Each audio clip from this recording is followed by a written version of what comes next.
Okay guys, so I've been asked to make another tutorial video similar to my last one, No More Blockchain Drivers with Cast XMR 0.9.2, but with XMR-Stak.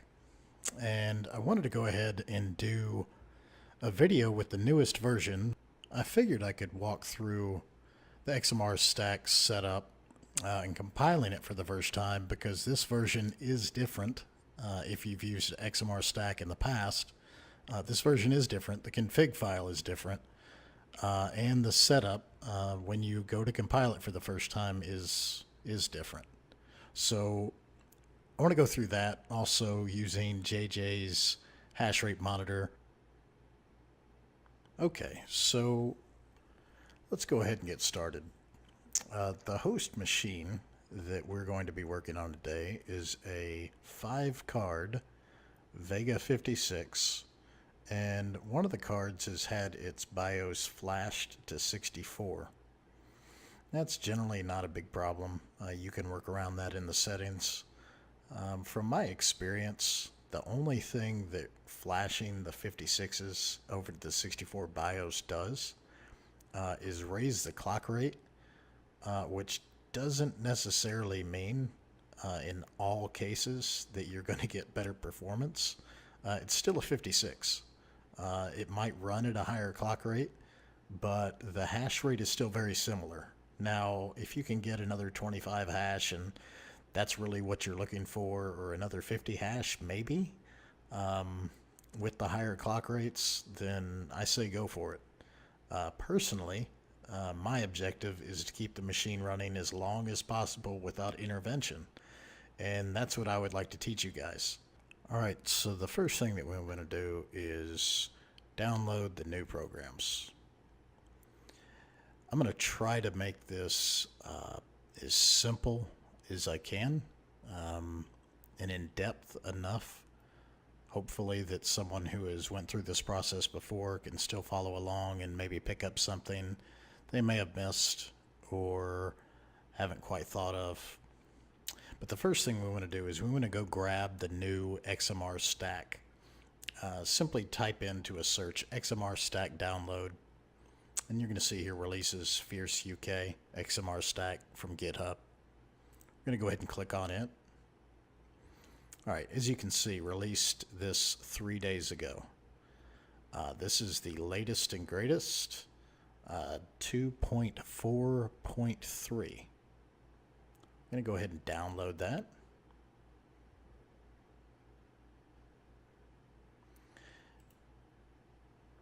Okay, so you're going to see, go ahead and minimize that. You're going to see that it's going to open up in the downloads folder, or you're going to open it up in the downloads folder. And you might have to unzip it, since I have already unzipped these before I made the video. I went ahead and tested the new version. Didn't want to make a video without testing it first. You can see XMR-Stak in the DLL files that it needs to run.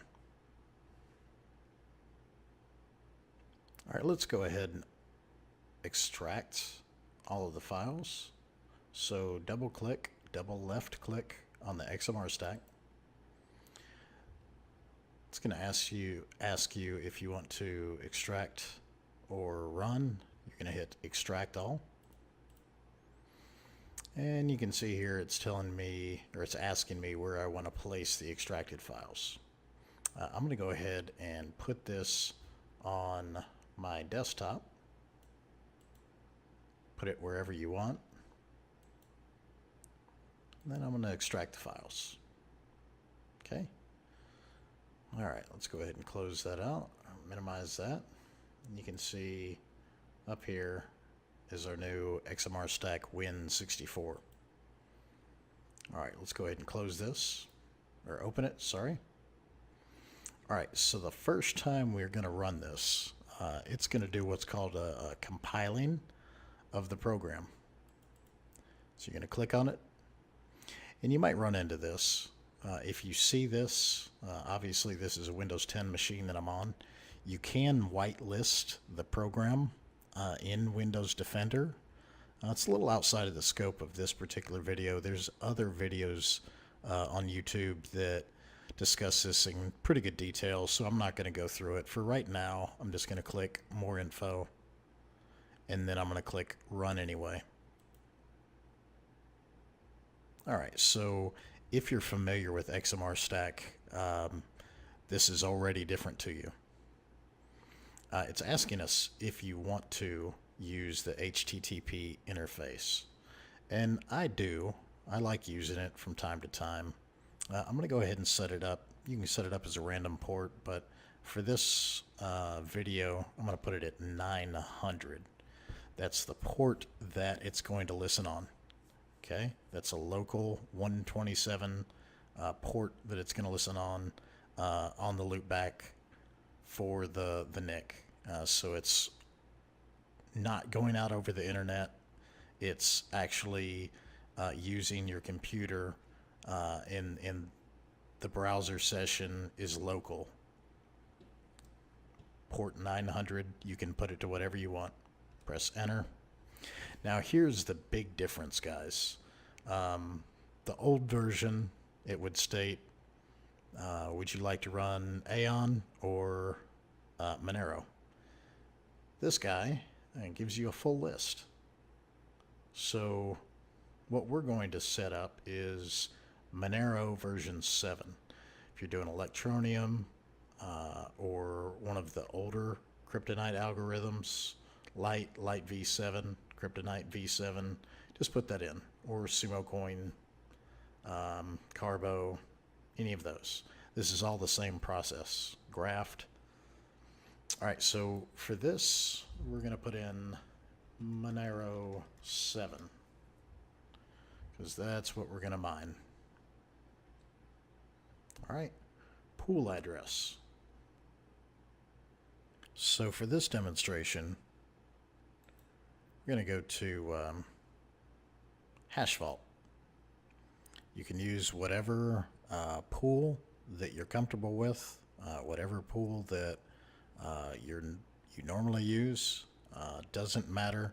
This program, you just plug in the pool address and port number and your Monero address or Electroneum address or whatever you're mining. It's that simple. But I like hash vault. I've mined on several different pools over the past few months and just tend to like this one. There are plenty of others out there. Alright, so if you look up hash vault, you can type in Monero in the search engine, in the Google search engine, and find this. Or if you wanted to do, let's say, Electroneum.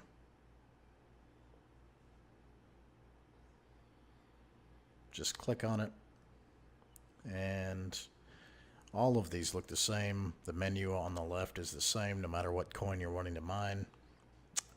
You can just click ports, and that's going to give you your address and then your port number.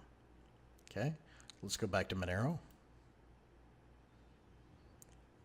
Alright, so let's click ports. Again, we are on the Monero hash vault. Alright, so we're going to grab this. Just click and drag from here over to here. Right click, left click on copy. Bring this back up. And then on Windows 10, you can right click and it'll pop in. Windows 7, you may actually have to go up here and then go to edit and then paste. On Windows 10, usually you can just right click here. Okay, so we're going to put port 7777. That's going to start us at the difficulty of 100,000. For a 5-card Vega rig, that's generally about right. High-end hardware. If you're using something like a 1050, 1060, go ahead and use port 5555. If you're doing, if you're using like 750 Ti's or something a little bit older, you should probably go ahead and start with the 33333. May have said too many threes there. 4 threes. So you can adjust this. This port here is not overly important unless I put something like 3333 in my particular rig, which generally what happens is the starting difficulty is so low that on very rare occasions I've been booted from the pool because the shares submitted are too quick.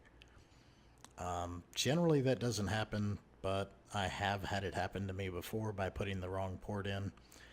Honestly, if you start with 5555, you're not going to have much of an issue, even if you have the low-end hardware, because what's going to happen is it's going to work backward in the difficulty automatically. As your submitted hash rate, the pool is going to see, and it will adjust, send the jobs with different difficulty or a lower or higher difficulty. Generally, when I have 7777 in mine, it ends up adjusting up in difficulty, but not much. So that's usually a pretty good starting point for the Vega miners, 570, 580, 470, 480 guys, if you're an AMD guy. All right, so now we're done with that. We're going to press enter. And then it's going to ask me for my wallet address. All right, guys, at this point, you should already have a wallet address, public wallet address. If you're mining Monero, you can go to the Monero site and download their wallet and start up the GUI if you're new at this whole mining thing. And it'll walk you through setting up the wallet, and then also show you where to get your public address. Public address is what you're going to want to put in here. So left click to minimize that. And as I said, I have already ran this XMR-Stak on this miner before. So I'm going to go ahead and steal the wallet address off of here, copy it, and then paste it. Doesn't look like it worked. Let's try. Oh, it did not work. Sometimes you'll find that Windows doesn't always copy and paste, or maybe it was just my mouse click. Let's try it again. There it is.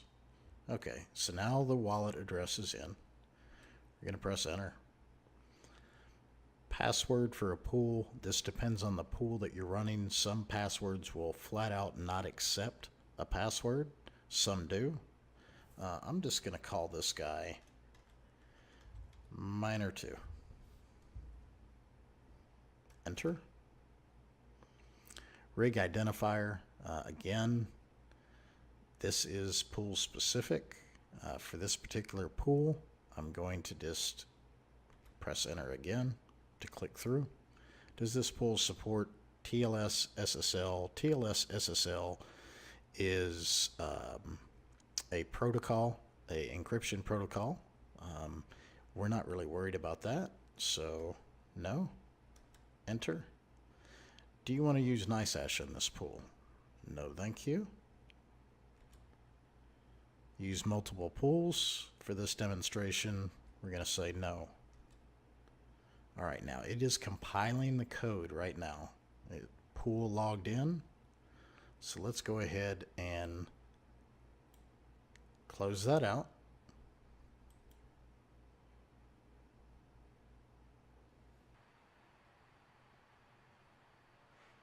All right, guys, as you see, this happens from time to time, and I was going to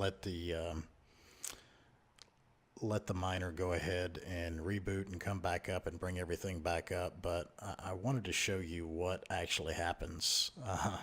And this is what happens more often than not, especially using the blockchain drivers. Crash. So as soon as I clicked the program off, it decided to crash on me. If you see that, or if that happens, understand that with the blockchain driver, that is generally the norm. Let's go ahead and open this back up. All right, so as you can see now, there's some additional files. We've got a pools config file, a CPU config file, a config file for your address and your pool, and then it has detected that I'm using AMD cards, so it compiled an AMD configuration, and we'll go through that in just a moment. But you're going to want to set this up before you actually mine.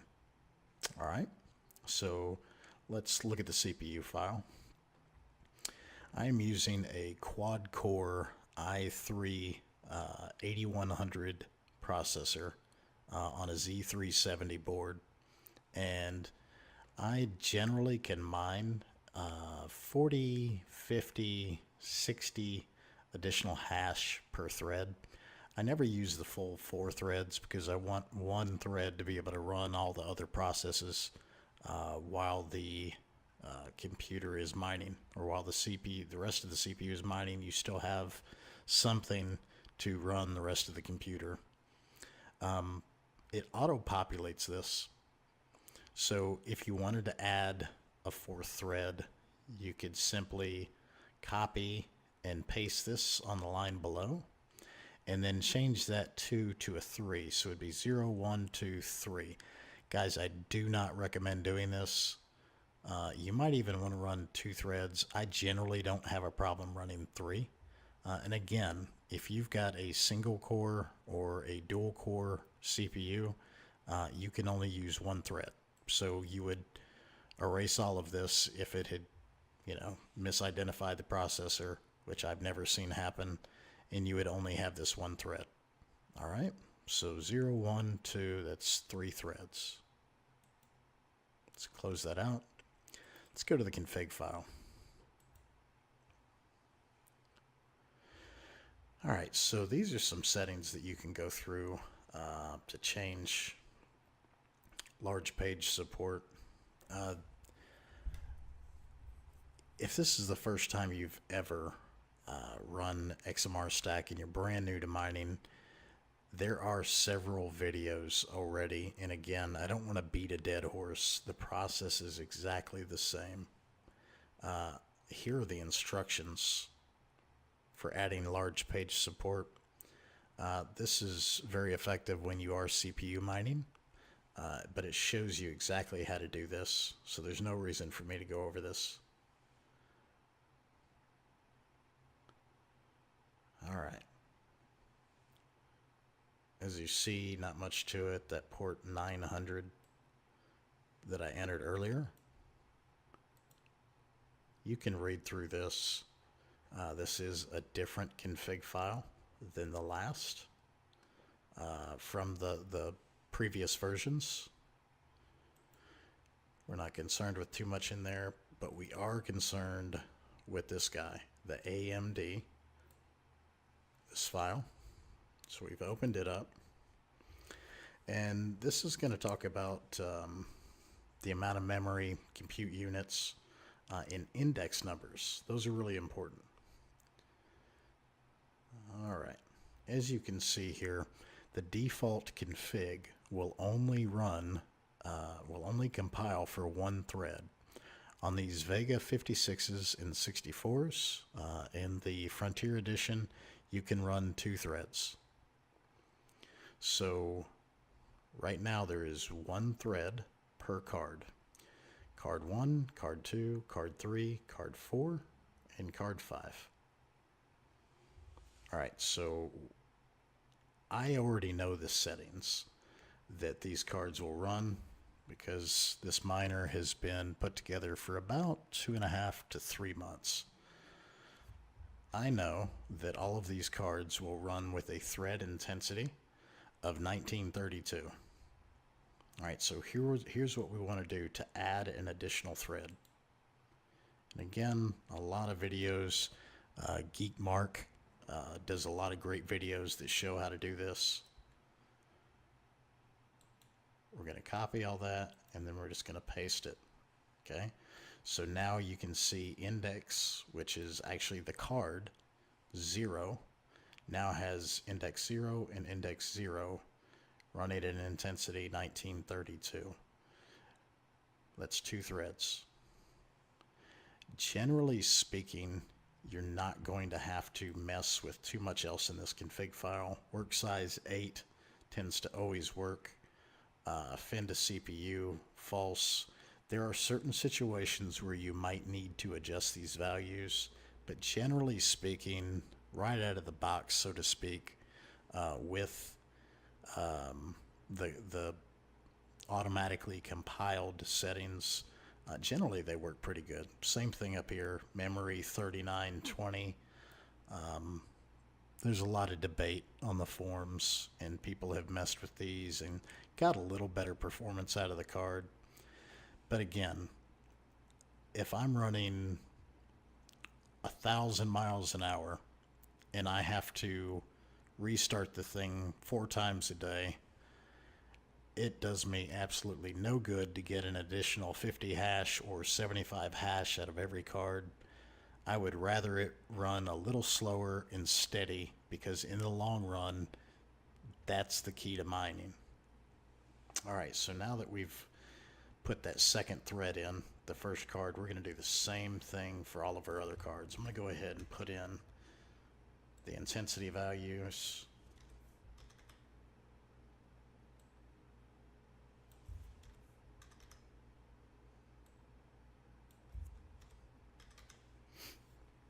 Now remember, it's you got to go ahead and copy all of this section, all of this. Copy, and then paste on the line below. All right. Card 2 is done, so let's do card 3. Even though it says index 2, that is card 3. Paste.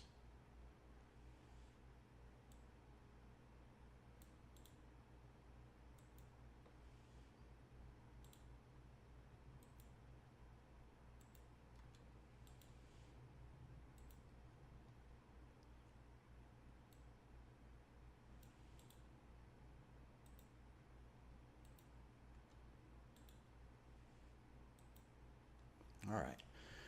Always make sure there is a space between here and there.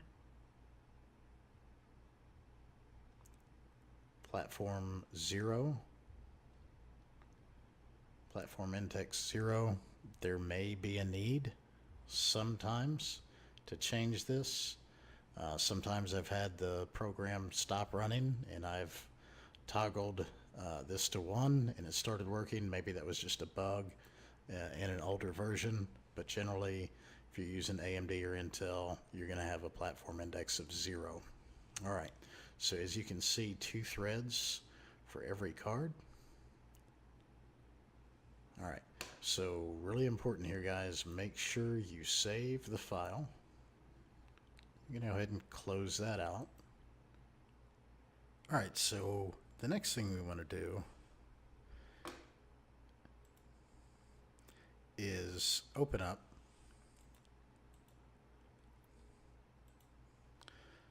a browser session, and we're going to type in OverdriveNTool.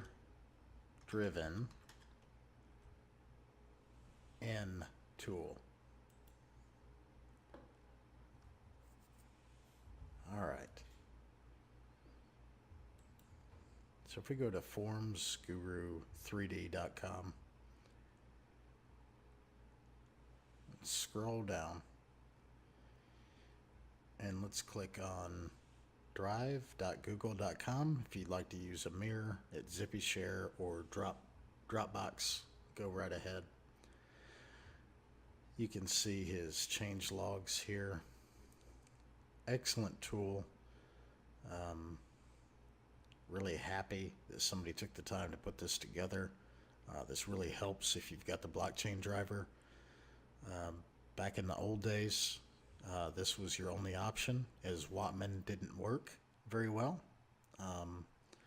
especially with the blockchain driver. So we're going to go ahead and click on drive.google and click download. Alright, so after download, you're going to find out that it's a 7-zip file. I don't have 7-zip on this particular computer, so I would have to go unpack it on another computer with a zip drive or a USB thumb drive and then take it back over to this computer. Since I've already done that before, let's just go ahead and use the version that I already have.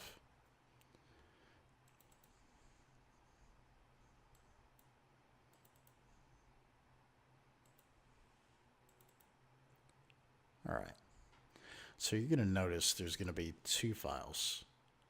There's an overdriven file and then an overdriven end file that's got a little mark here that shows a gear. We're going to edit that. These are going to be our profiles for the Vega 56 and this one for Vega 64. And if you want a good default profile, you can go to Vega Mining Guides.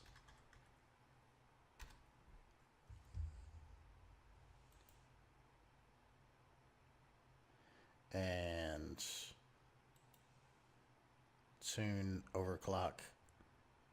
If you've never checked out this site, vega.miningguides.com, this gentleman did a excellent job putting this together. I suggest if there's any gaps in this video or you have any additional questions, this would be a great resource. Here are the profile settings. You can simply copy and paste those into that configuration file. And again, guys, if there's any gaps in this, come to the vega.miningguides.com website and read through here. It'll tell you in detail how to set up the overdriven tool, as well as JJ's hash rate monitor, which we're about to get into. But for now, you can go in and adjust these. And guys, I don't want to get into all this. This video would be 3 hours long if I got into every bit of these, every little intricacy of setting the different clock rates. But these are generally the clock rates that work really well with my particular cards. Yours are going to be a little bit different. All right, so let me go ahead and close that.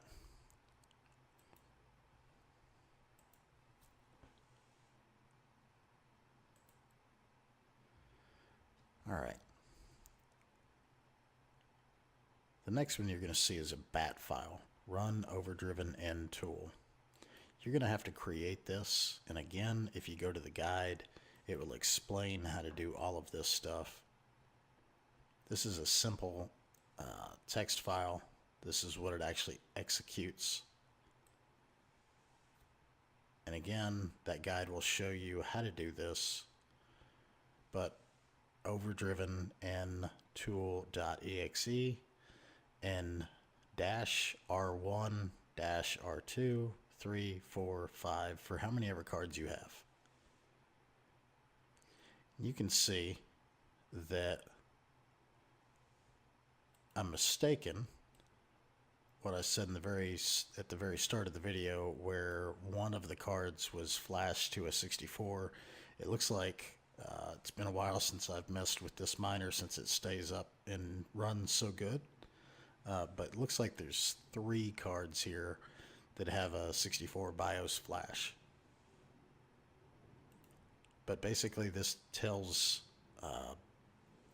the OverdriveNTool which of those profiles that I showed you in the last document I opened, which profile to apply to each one of those cards. Again, setup, just reference the mining guide. Okay, so if you actually click on the GUI, you can see here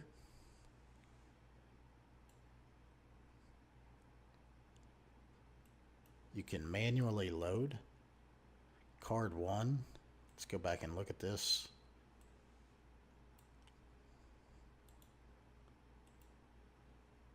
Alright, so card 1 is a Vega 56. I determined that earlier when I set the program up for the first time. So if you click up here, you can see all 5 Vega cards. So we're on 1. And we can click the 56 and then click load. And as you can see, the clock rate changed from 1100 down to 950, which is correct for this card. And you could hit apply. And I don't know if you can hear that in the background, but the fan noise just went up a little bit because I've set a minimum fan RPM of 2500. So I want to reset it, and it's going to go back. Unfortunately, the fan's not going to spool down, so please excuse the noise. But if I were to reboot the machine right now, it would go ahead and quiet down. Alright, so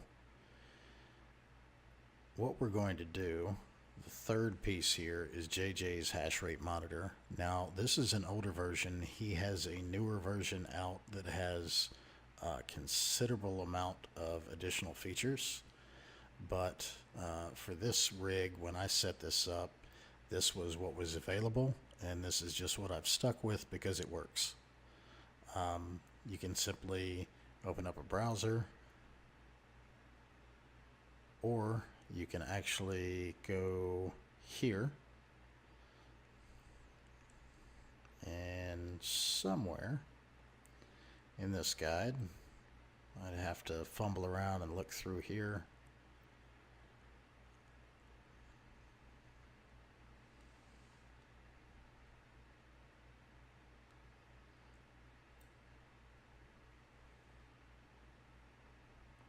There it is.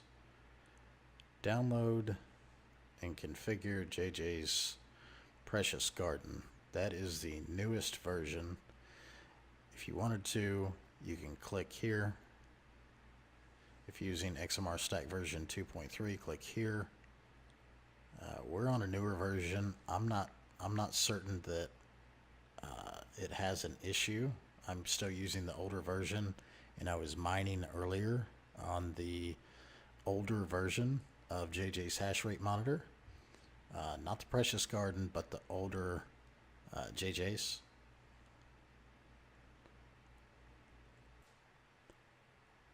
Alright guys, I had to stop the video and try to go find the JJ's hash rate monitor. I wasn't able to find it very quickly. So let's go ahead and start over. Let's just use the XMR-Stak version 2.3 of JJ's Precious Guardian.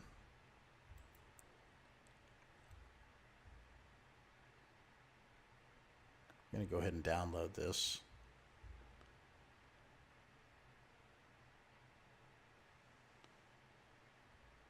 Alright, that is a zip file. Let's see if we can open it. May not be 7-zip, so we may be able to open it on here. What I want to show you though is we now have our XMR-Stak. We're going to want to place all of our relevant files. Move this around on the screen so we can see it. We're going to want to place all of our relevant files in the same folder. Now this is my old folder.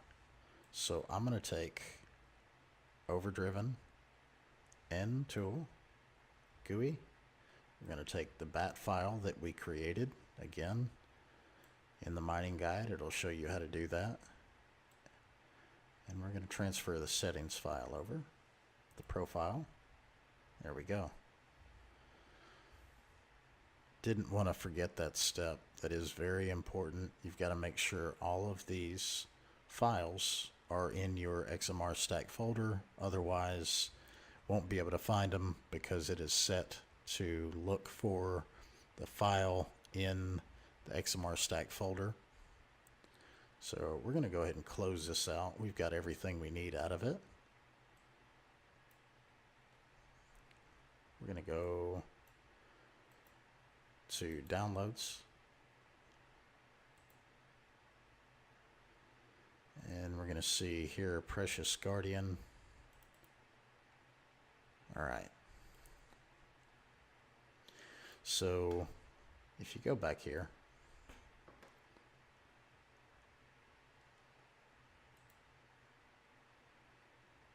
this will show you how to configure it. Remember that port that we entered earlier is 900.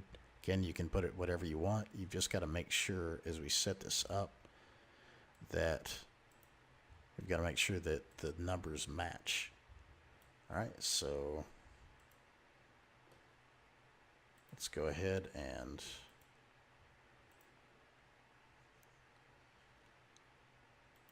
there's also a setup guide. I forgot about that. Let's go ahead and right-click the config file. We're going to open it. And again, you can go through this, and it'll tell you exactly what you need to change, and where you need to change it. Try to make this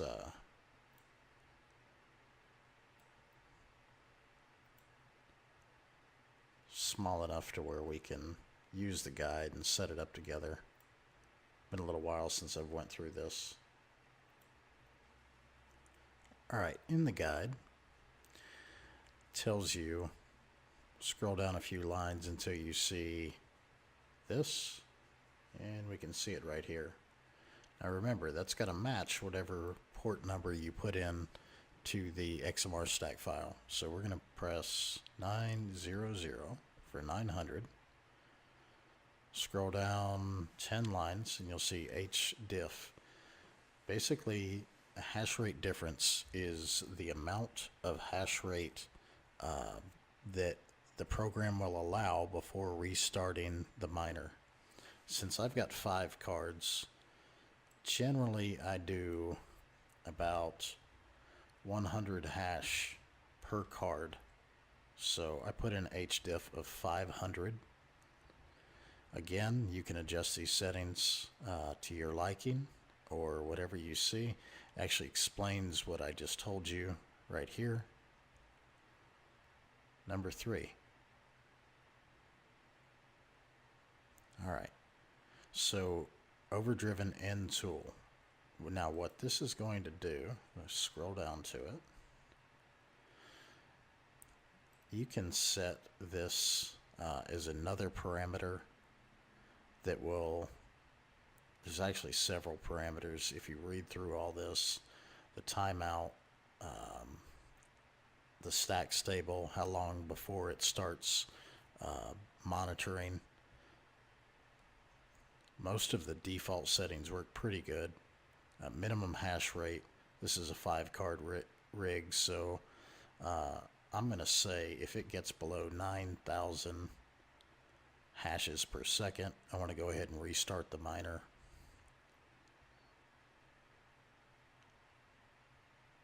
All right, keep scrolling down.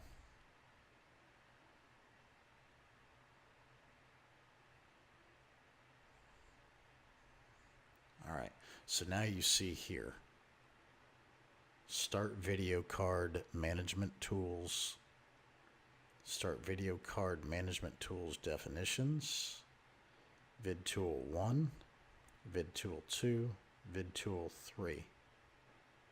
All right, so for the sake of making this simple, generally you don't have to adjust any of these variables, but I'm going to remove the number sign. That way VidTool1 becomes active.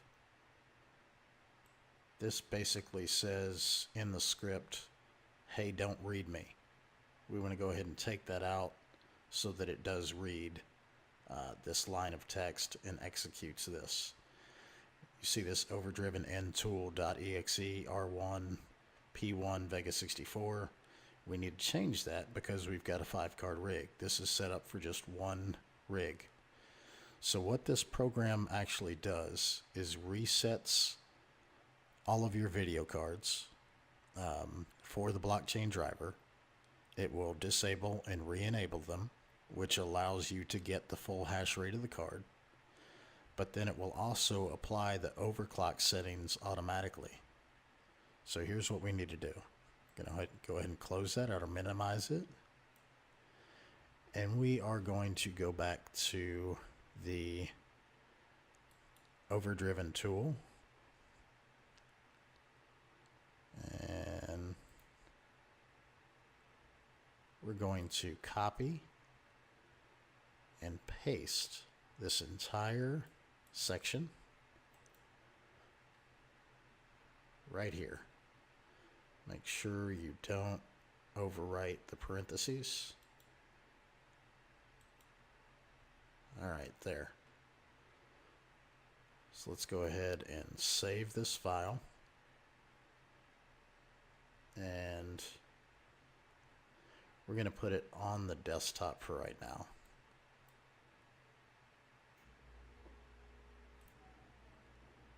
All right, so let's go ahead and close this guy out.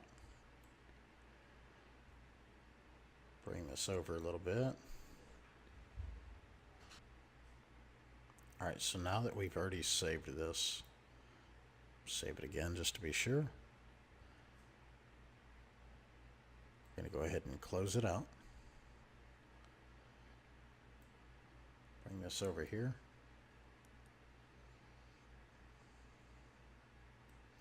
And you can see that this is a text file.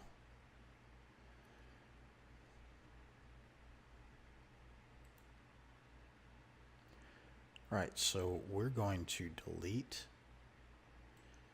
the original config file and place the new file in here. And then we are going to take all of these files, as I said before, very important. Go ahead and drag them over here into the XMR-Stak.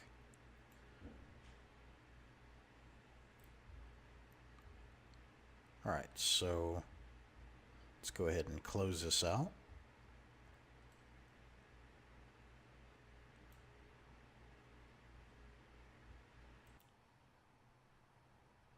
All right, so now that we have all of the relevant files in place, it's time to start mining.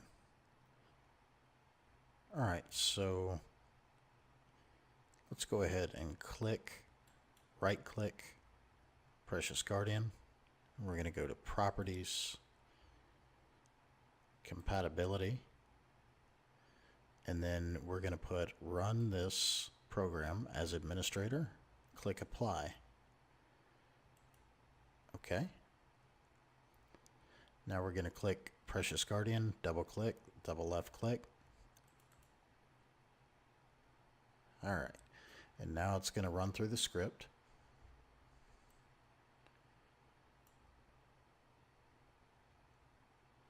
As you can see, it's disabling and re-enabling the cards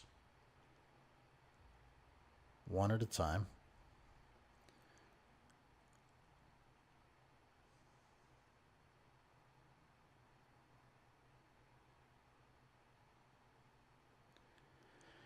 And there is a 5-second by default, I believe it is, timeout in between disabling and re-enabling. So it is going to take a little bit of time. I was going to pause the video, but I figured I'd let you guys see the whole process.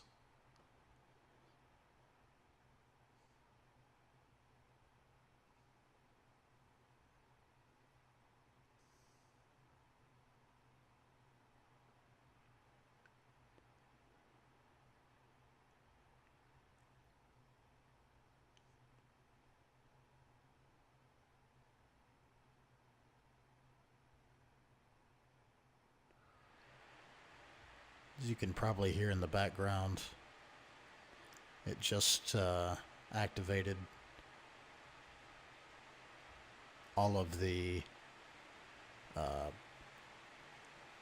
OverdriveNTool settings.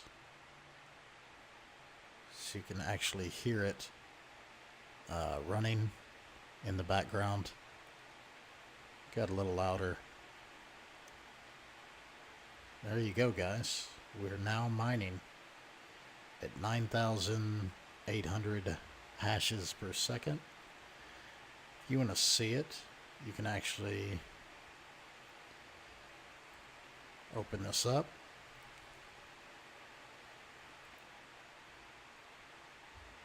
Alright, you can actually open this up, type in 127.0.0.1. Try it again. 127.0.0.1, and then your port number, which is 900. Press enter, and there you go.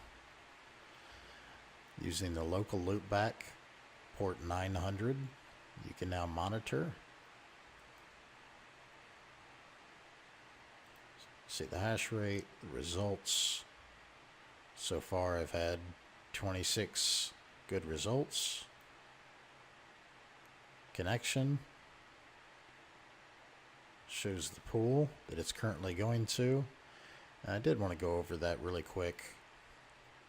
As you can see, that's not the pool that I put in. But if you open up his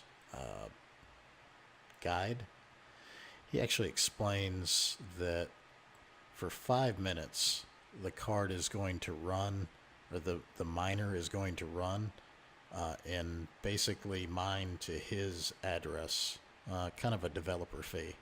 And then after the 5 minutes it switches over to the other address in your file, and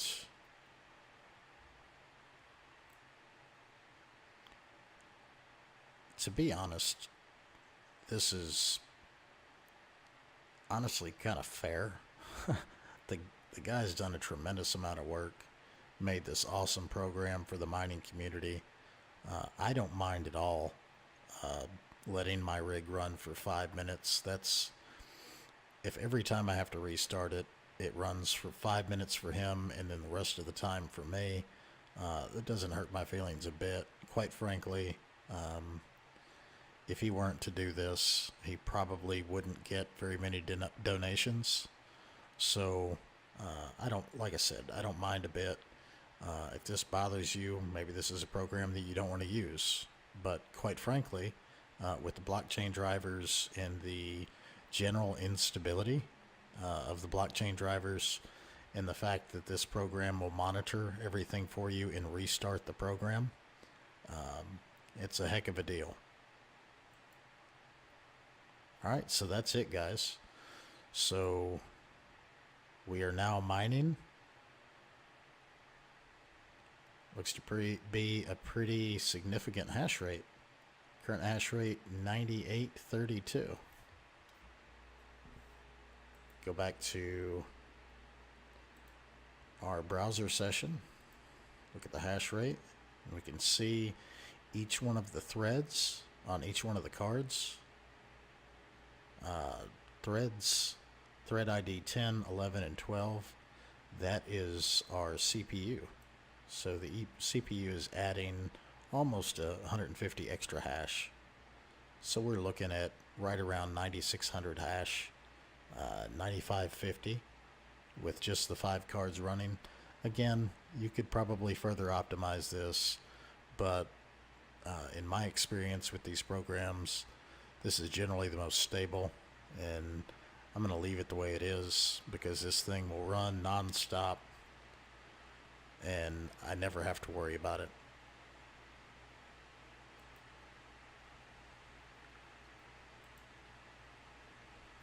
Alright, so it has hit the 5-minute mark and it is changing over to my address.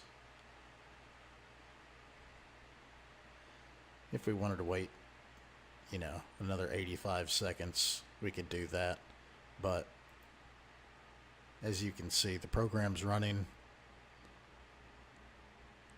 As I've tested before, it's really stable. So I hope this guide has helped you out. I hope it's been useful. Again, any blanks that you need to fill in, any questions that you have, the mining guide that I showed you earlier, that's really the kind of the go-to place that you can go to, as well as many other videos on YouTube. But again, guys, thanks for watching. I appreciate you taking the time to sit through all this. I know it's kind of a long video, but if you want me to keep doing more videos, more tutorials, things like that, please give me a like, subscribe, and click that notification bell down on the right hand side. Alright guys, have a good one. Thanks for joining. Alright, there's one more thing that I wanted to add, some bonus material here. If you want the program to start up when the computer reboots, or say a power off situation, you lose power to the miner, when it starts up, if you want JJs to go ahead and run, you can go down here or press Windows key with the R and type in shell startup. You can see it right here. Press OK, and it's going to open up the startup folder. Currently I have the old JJ's hash rate shortcut in there. I'm going to go ahead and delete that. And what I'm going to do is right click this. I'm going to send a shortcut to the desktop, and I'm going to grab it and I'm going to pull it over here to the startup folder. Alright, and then I can hit Control-Alt-Delete.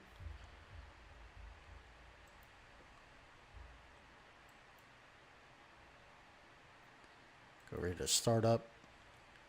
You can see here XMR-Stak hash rate monitor, Jericho Jones, enabled. So next time I restart, it will go ahead and start the program without any intervention on my part. Alright guys, thanks for watching.